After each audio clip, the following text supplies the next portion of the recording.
Merhaba arkadaşlar, bugünkü dersimiz Türkçe dersi 2. sınıf. Bugünkü konumuz çocuk ve top. Konumuz bir öykü.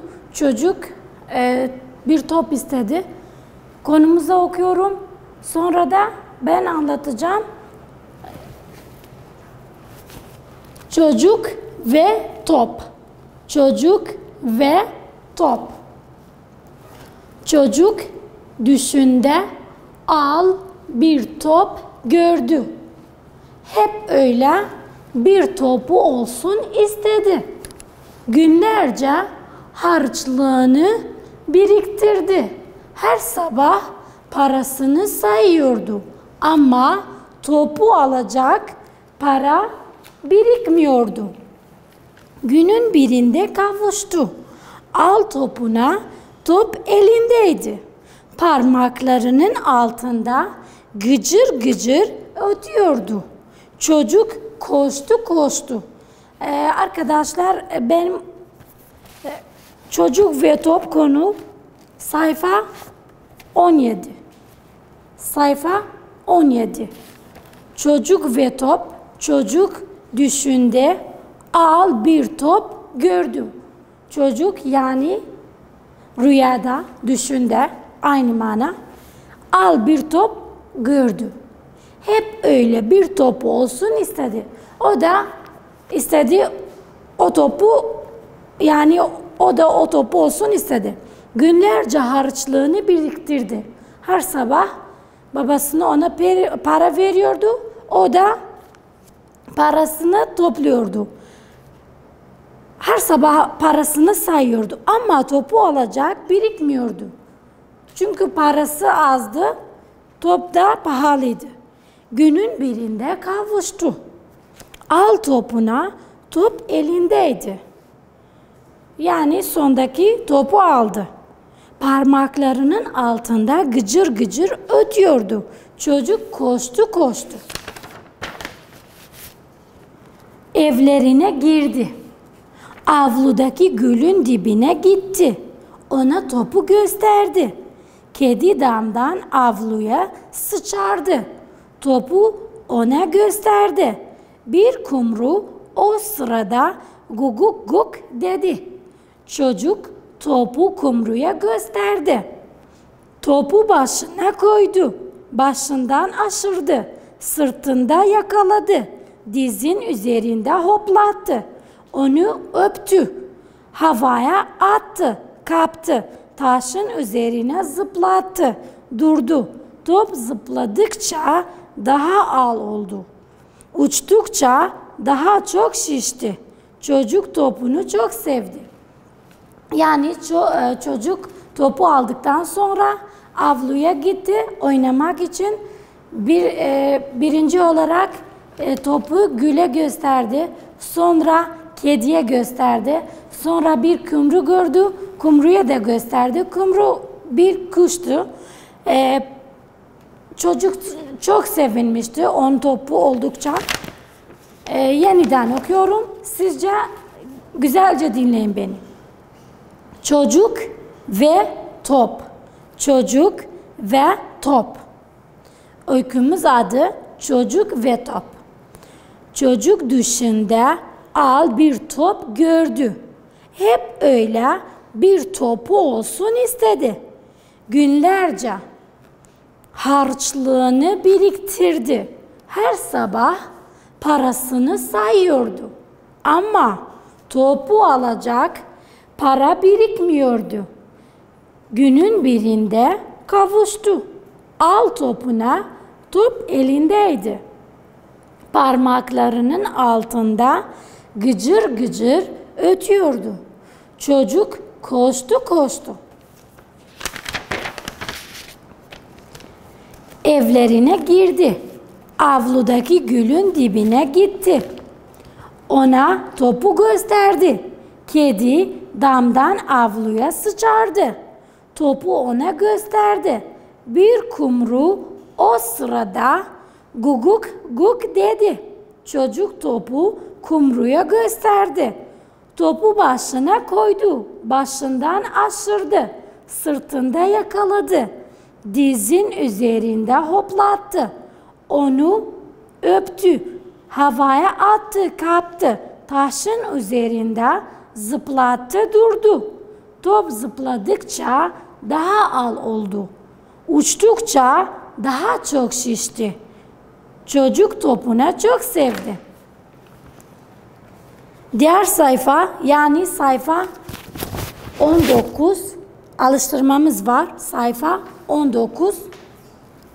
Bakın arkadaşlar, bu top. Burada 5 tane kelimemiz var. Düş. Düş yani ne demek? Yani rüya. Biz uyurken neyi görüyoruz? Rüya ya da düş. Avlu.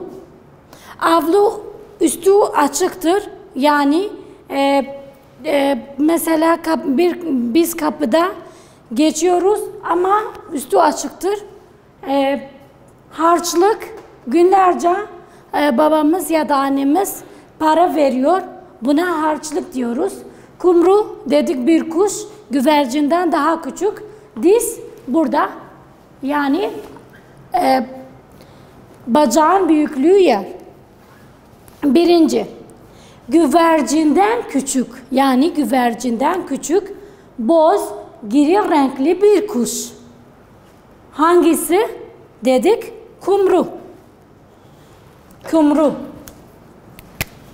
Yani birinci boşluk kumru. Kumru nedir? Güvercinden küçük. Rengi nedir? Boz, gri renkli bir kuş. İkinci, bazı evlerin ortasında, bakın, bazı evlerin ortasında kalan, üstü açık, duvarla çevrili olan, yani duvarla çevrili olan, buna avlu deriz.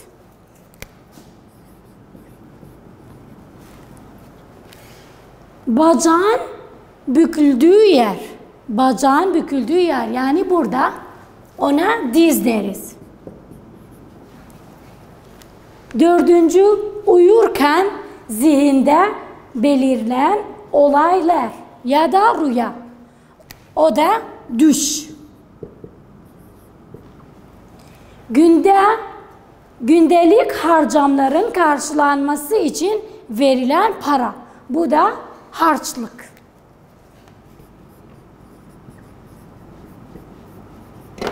Yineden okuyorum. Kumru güvercinden küçük, boz gri renkli bir kuş. İkinci, bazı evlerin ortasında kalan, üstü açık, duvarla çevrili olan. Üçüncü, diz, bacağın büküldüğü yer. Dördüncü, düş, uyurken zihinde belirleyen olaylar, rüya. Harçlık nedir? Gündelik harcamların karşılanması için verilen para.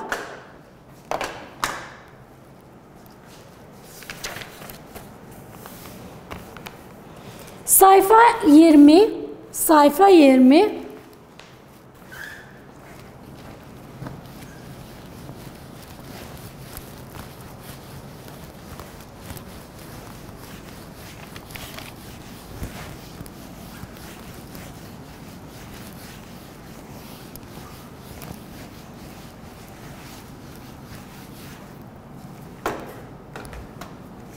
Çocuk topunu kimlere gösteriyor? Sıralayınız. Çocuk topunu kimlere gösteriyor? Biz dedik topu birinci olarak, yani ilk olarak kime gösterdi? Avludaki gül. İlk olarak çocuk topu avludaki gülü gösterdi. Sonra kime gösterdi? Bakın. Bakın bu resimde ne var? Kumru, bir de kedi var. İkinci olarak topu kediye gösterdi. Kedi. Üçüncü, son olarak topu kumruya gösterdi.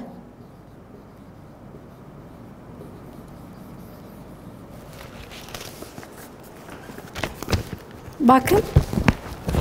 Buradaki boşlukları böylece dolduruyoruz. Avludaki gül, kedi, bir de kumru.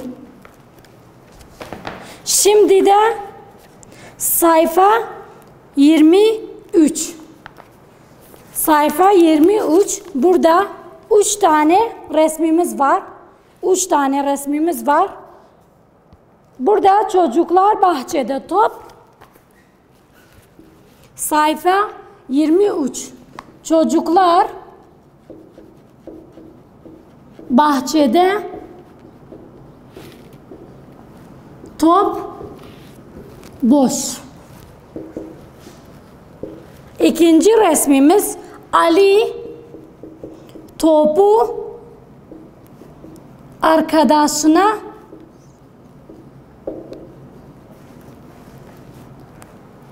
üçüncü Esat öykü kitabı boş. Bakın 3 resmimiz var dediğim gibi çocuklar bahçede top oynuyorlar. Uygun fiil burada oynuyorlar.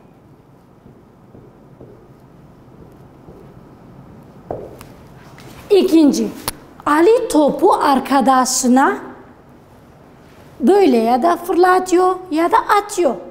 Farkı yok. Atıyor. Ali topu arkadaşına atıyor. Çünkü onlar oynuyorlar, topu ona atıyor. Esat öykü kitabı tabii ki okuyor.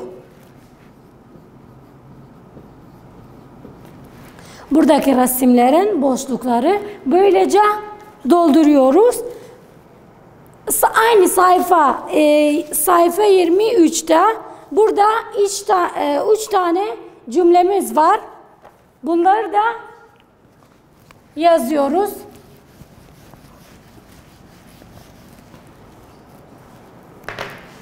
Aşağıdaki sözcüklerin cümleleri kurunuz.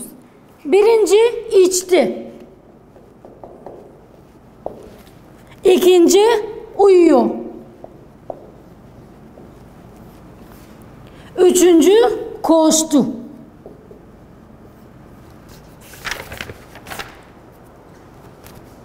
Birinci, içti. Mesela çocuk süt içti.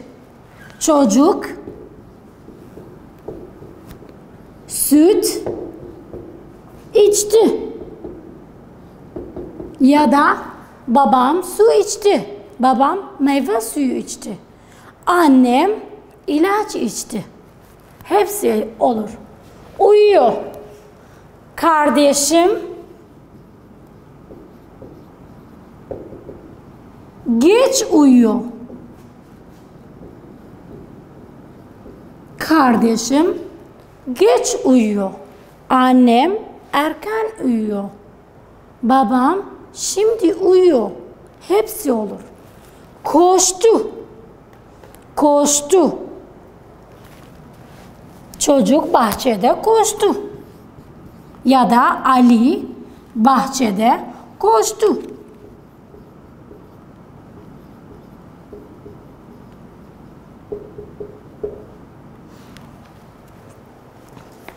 Bu cümlelerimizdir. Arkadaşlar böylece bugünkü dersimiz bitti. Dinlediğiniz için teşekkürler.